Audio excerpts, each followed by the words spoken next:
Hello everyone and welcome to Sara's Hungry History.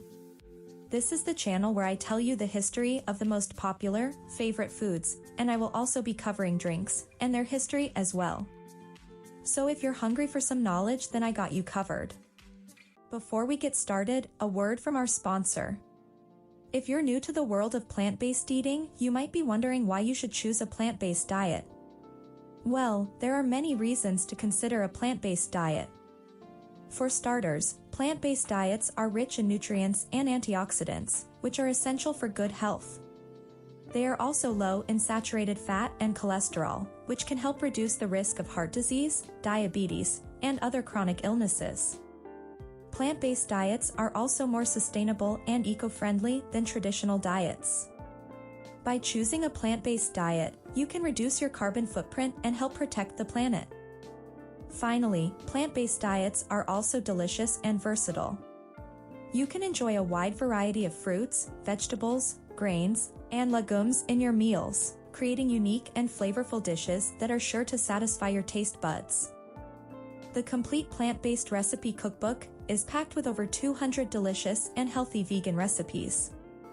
In this cookbook, you'll find recipes for breakfast, lunch, dinner, snacks, and desserts, as well as recipes for special occasions and holidays. Whether you're looking for quick and easy meals or elaborate dishes to impress your guests, you'll find it all in this cookbook. Some of the favorite recipes include creamy mushroom risotto, lentil shepherd's pie, roasted vegetable lasagna, and banana oatmeal pancakes. The cookbook also includes a guide to essential plant-based ingredients, as well as tips and tricks for cooking and meal planning. With the complete plant-based recipe cookbook, you'll have everything you need to start cooking delicious and healthy vegan meals. Just click on the link in the description to get your copy today. Now here's the review.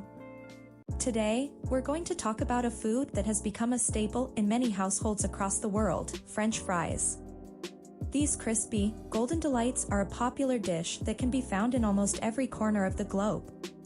But have you ever wondered about the history of French fries? In this video, we'll take a deep dive into the origins of this beloved food and learn how French fries became a worldwide phenomenon. If you had assumed the name French fries indicates the classic fried potato dish hails from France, I'd understand. Actually, France and Belgium both lay claim to the invention of fried potatoes. Many sources say the crispy spuds were most likely invented in the country's northeast neighbor, Belgium. According to lore, the dish was born in Belgium in the winter of 1680, when the fried fish-loving denizens of a city called Namur had to find something else to cook when the local river froze over. Lacking their tiny fish, they substituted potatoes cut in long segments, fried them, and voila, the birth of the French fry. While some historians have questioned the authenticity of this tale, Belgium has stood firm in its stance that it created French fries, petitioning UNESCO to add the dish to Belgium's list of cultural treasures on multiple occasions. The origin of French fries is a topic of debate, with a few theories surrounding its history.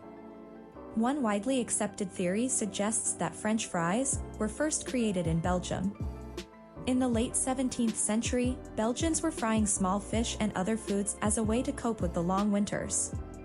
The story goes that when the rivers froze over, the Belgians were unable to catch fish, and so they turned to potatoes as a substitute. French fries were born. Another story suggests that French fries were invented in France, which is how they got their name. The story goes that during World War I, American soldiers stationed in France were introduced to these crispy potato strips. Because the soldiers spoke English, they referred to the dish as French fries, and the name stuck. Regardless of its origin, French fries quickly became a popular dish across Europe. In the 1800s, street vendors in Paris were selling French fries to passers-by, and by the early 1900s, they were being served in restaurants across the continent. It wasn't until the late 19th century that French fries made their way to America. In 1873, a man named F.W. Reed began selling fried potatoes at the Centennial Exposition in Philadelphia. The dish was an instant hit, and soon after, Reed opened his own restaurant, where he served his famous fried potatoes. In the early 1900s, French fries became a popular dish in American diners and fast food restaurants. In 1949, two brothers named Richard and Maurice McDonald opened a fast food restaurant in San Bernardino, California. They served hamburgers, fries, and milkshakes, and their restaurant quickly became a hit. The McDonald's franchise was born, and by the 1960s, it had become a worldwide phenomenon. Over the years, French fries have evolved to become a more diverse dish. Today, French fries come in a variety of shapes and sizes.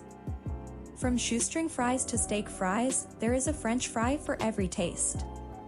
In recent years, sweet potato fries have also gained popularity as a healthier alternative to traditional French fries. In addition to the variety of shapes and sizes, French fries are also served with a variety of toppings. In Canada, poutine is a popular dish that consists of French fries topped with cheese curds and gravy. In the United States, chili cheese fries are a popular dish that consists of French fries topped with chili and melted cheese. And in Europe, aioli and mayonnaise are popular dipping sauces for French fries. French fries may seem like a simple dish, but there is actually a lot of science that goes into making the perfect fry. The key to a good French fry is choosing the right potato. Russet potatoes are the most commonly used potato for French fries because they have a high starch content and low moisture content, which makes them perfect for frying. The next step is to cut the potatoes into the desired shape. The shape and size of the French fry can affect the texture of the finished product. Thicker French fries will be softer on the inside and crisper on the outside, while thinner fries will be crunchier all the way through. The final step is frying the potatoes. The temperature of the oil is crucial to making the perfect fry. If the oil is too hot, the fries will burn on the outside and be undercooked on the inside. If the oil is too cool, the fries will be greasy and soggy. The best temperature for frying French fries is between 325 and 375 degrees Fahrenheit. And that brings us to the end of our journey through the history of French fries. From its humble beginnings in Belgium to its worldwide popularity, French fries have come a long way. Whether you prefer them thin and crispy or thick and fluffy, French fries are a dish that will always be a part of our culinary culture. I hope you enjoyed learning about the history of French fries. Thanks for watching. Don't forget to comment, like, subscribe, and turn on the bell for future notifications, and I'll see you in the next video.